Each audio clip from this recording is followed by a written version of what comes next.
ካናዳ ከተማ ቶሮንቶ እንዲሁም በአሜሪካን ሀገር ዋሽንግተን ዲሲ ላትን በተለያዩ ሀገራት ኢትዮ ዲያስፖራ ኤክስፖ በሚል የንግድ ትስስርና የተለያዩ ሀገራት የትውልደ ኢትዮጵያን ንግድ ማህበረሰብ የሚያስተባብርና ልዩ ኤክስፖ አዘጋጅቷል። በዚህ ኤክስፖ ላይ ከ8,000 እስከ 10,000 ጎብኚዎች ይሳተፋሉ ተብሎ ይጠበቃል። ከዚህም በተጨማሪ ሪል ስቴት ዘርፍ ላይ የፋይናንስ ተቋማት፣ በሕክምና ዘርፍ የተሰማሩ የባልትና ውጤቶች እንዲሁም አልባሳት፣ የተለያዩ ዕደ ጥበብ ውጤቶችም በዚህ ኤክስፖ ላይ ይሳተፋሉ። የተለያዩ ማህበረሰብ ክፍሎች ይጎበኙታል። እንዲሁም ለሪል ስቴቶች ቦታ ተዘጋጅቷል። እየመጣችሁ በዚህ ኤክስፖም ላይ ምርትና አገልግሎቶቻችሁንም እንድታስተዋውቁ በዚህ አጋጣሚ መልዕክት ተላልፏል። ከዚህ በተጨማሪ በዚህ ንግድ ትርኢትና ባዛር አምባሳደር በመሆን የሀገራችን ተጽዕኖ ፈጣሪ የሆነው አዶናይ ብርሃኔ ከድርጅቱ ጋር በዛሬው ዕለት የፊርማ ስነስርዓት የማዕረግ ስነስርዓት ያደርጋል። እንዲሁም ደግሞ አጠቃላይ ኤክስፖን በተመለከተም የተለያዩ ማብራሪያዎች ከመድረክ ይሰጣል። በድጋሚ የሚዲያ ተቋማትና ጥሪ የተደረገላችሁ ቲክቶከሮች፣ ሶሻል ሚዲያ ማህበራዊ ተጽዕኖ ፈጣሪዎች፣ የተለያዩ ጥሪ የተደረገላችሁ ማህበረሰብ ክፍሎች እዚህ በመካከላችን ስለተገኛችሁ ደስ ብሎናል። እንኳን ደህና መጣችሁ በድጋሚ እንላለን። በቀጥታ ከመድረክ እንግዲህ የፊርማ ስነስርዓቱንና አጠቃላይ የብራንድ አምባሳደር የሆነው የሶሻል ሚዲያ ተጽዕኖ ፈጣሪው አዶናይ ብርሃኔ ከመድረኩ በአጠቃላይ ስለ ፕሮግራሙና ስለ ዝግጅቱ ስለ ዓላማው የተወሰነ ማብራሪያ ይሰጡናል ማለት ነው። በድጋሚ መልካም ቆይታ እንዲሆንላችሁ እንመኛለን።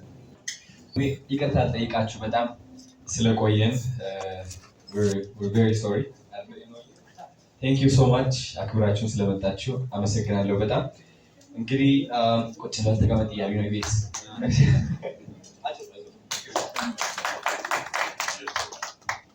እንግዲህ የኔትወርክ ቱ ኔትወርክ እና ኢትዮ አሜሪካ አምባሳደር ሆኜ ተሾሜያለሁ ዛሬ። በጣም ደስ ብሎኛል።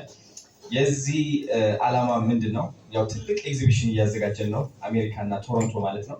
ያው አብዛኞቻችሁ እንደምታውቁት ቶሮንቶ ላይ ትልቅ ሽልማት እየጠበቀኝ ይገኛል። የአበበ ቢቂላ አዋርድ ሞስት ኢንፍሉዌንሻል ፐርሰን ኦን ዘ ዩት በሚል ሽልማት ልሸለም ነው። ይህም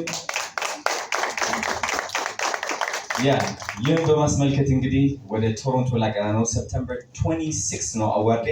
ሰፕተምበር 27 ደግሞ የኢትዮጵያን ቢዝነሶች ይዘን ልንሄድ ነው። በጣም ታላላቅ ቢዝነሶች አሉ እንግዲህ ኢትዮጵያ ውስጥ የማይታወቁ እውነት፣ አንዳንዶቻቸው ደግሞ ትልቅ ኢምፓክት ያመጡ ግን ደግሞ ዲያስፖራዎች እስካሁን አልተረዱትም። የኢትዮጵያ ቢዝነስ ምን ያህል ደረጃ እንደደረሰ እና ምን ያህል ፕሮብለም ሶልቭ እያደረግን እንደሆነ እነዚህ ቢዝነሶች ይዘን ስንሄድ እንግዲህ ሞር ኦፍ ዲያስፖራ ኮሚኒቲዎች የት ደረጃ እንደደረስን እንዲገባቸው በሚል ነው ትልቅ ኤግዚቢሽን ያዘጋጀ ነው። ሰፕተምበር 27 በቶሮንቶ፣ ኦክቶበር 4 ደግሞ በዋሽንግተን ዲሲ ትልቅ ኤግዚቢሽን አዘጋጅተናል። እኔም ለራሴ በግሌ እገኛለሁ። በጣም ኤክሳይትድ ሆኛለሁ። ቢካዝ እኛ የመረጥናቸው ቢዝነሶች በጣም ታማኝ ቢዝነሶች፣ ሪላያብል የሆኑ ብዙ ዲያስፖራዎች አሉ፣ ኢንቨስት ማድረግ ይፈልጋሉ ኢትዮጵያ ላይ። ግን ደግሞ ምን አይነት ካምፓኒዎች እንደሚመርጡ ግራ ይገባቸዋል። ስለዚህ እኛ የምንመርጣቸው ቢዝነሶች ታማኝ ናቸው። ምክንያቱም ብራንዴ ከአንድ ካምፓኒ ጋር ሳያይዝ እኔ አይ ሜክ ሹር ይህ ካምፓኒ ትክክል የሆነ ትራክ ሪከርድ እንዳለው። ስለዚህ እንድታምኑ እጠይቃቸዋለሁ። በጣም ትልቅ ቀን ነው የሚሆነው። ጠብቁን፣ እንመጣለን። የተቀረው ለኖዌል።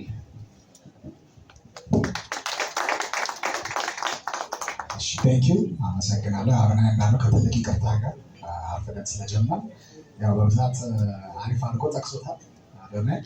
ለእኛም ኔትወርክ ኔትወርክ ፎር ዘ ላስት 10 years የተለያዩ ሀገሮች ከተሞች ላይ አሜሪካ፣ ዩሮፕ ብዙ ቦታ እንደዚህ አይነት ኢቨንቶች፣ ፓነል ዲስካሽኖች ዲያስፖራ ኮሚዩኒቲ እና ሎካል ቢዝነሶችን የማገናኘት ስቴጅ የመስጠትን ስራ በስሞል ስኬል የሰራን ነበር። አሁን ደግሞ ከአዶናይ ጋር እና ከኢትዮ ቱ አሜሪካ ጋር አንድ ላይ ሆነ በሰፊው ማዘጋጀታችን ደስ ብሎናል። አዶናይ እንዳለው ያው በደንብ ፕሮፐርሊ ዱ ዲሊጀንስ ተደረገባቸው የምናምንባቸው ቢዝነሶችን ነው ይዘን የምንሄደው። እና ቀደም የተነሳ ደግሞ ሪች አውት ቱ አስ የተለያዩ ሴክተር ላይ ያላችሁ ሄልት ኤክስፖርተሮች፣ ሪል ስቴት፣ ባንኮች we're open to working together እና እንዳለው ሰፕተምበር 27 እና ኦክቶበር 4 ቶሮንቶ እና ዋሽንግተን ዲሲ ላይ እናያቸዋለን ብለን ገምታለን። ቴንኪዩ።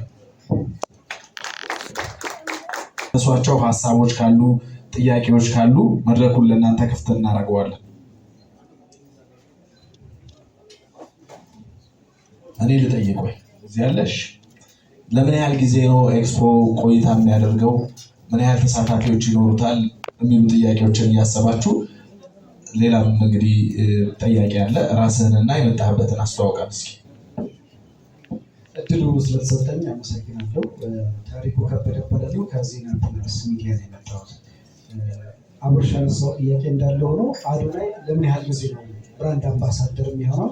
ሌላው ደግሞ በምን መልኩ ነው ይህንን የሚያስተዋውቀው ወይም ደግሞ በምን መልኩ ነው የማስተዋወቅ ስራውን የሚሰራው የሚል ጥያቄ ነው የሚኖረኝ። ክፍያውም ቢገለጽ መልካም ነው ብዬ አስባለሁ። አመሰግናለሁ።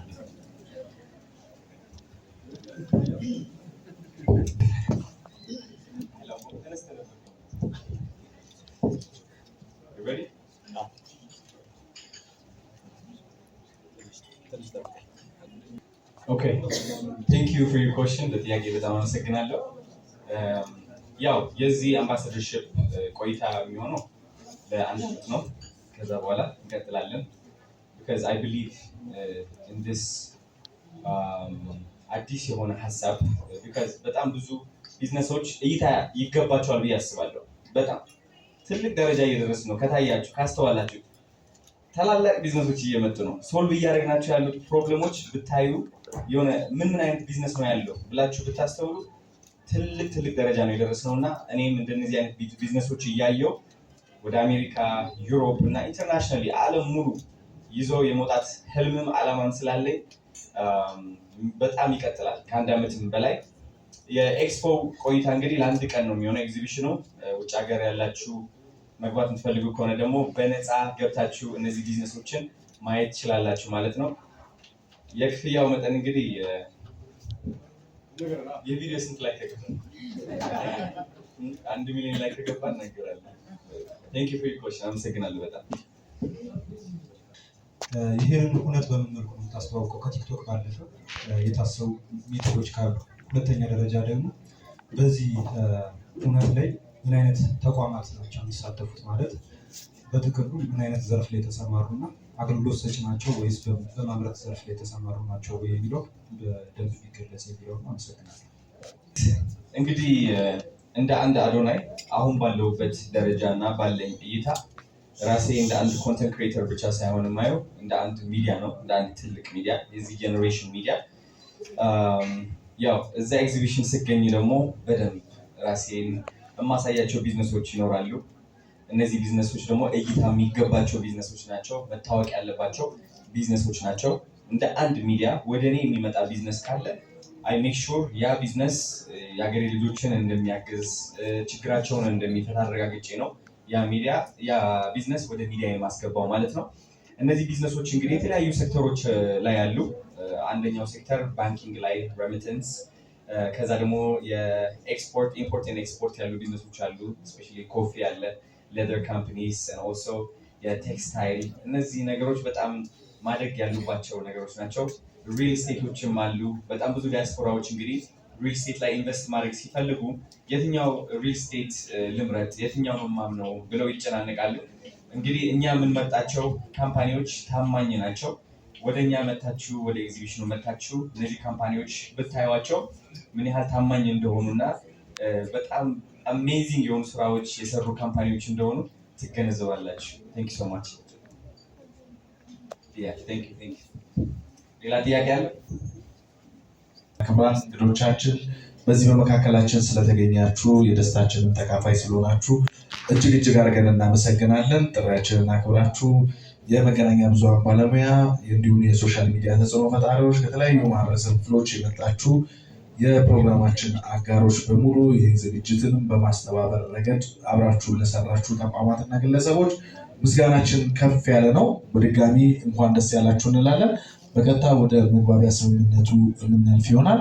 እናመሰግናለን። በድጋሚ ረገ ስለሆነ እንግዲህ ዛሬ ላውንች ለማድረግ እና ለማሳወቅ ነው እዚህ የተገናኘ ነው እና በድጋሚ እጅግ አድርገን እናመሰግናለን። በድጋሚ ክቡራትና ክቡራን ጥሪያችንን አክብራችሁ በመካከላችን ስለተገኛችሁ እጅግ አድርገን እናመሰግናለን። መልካም ምሽት እንደሆንላችሁ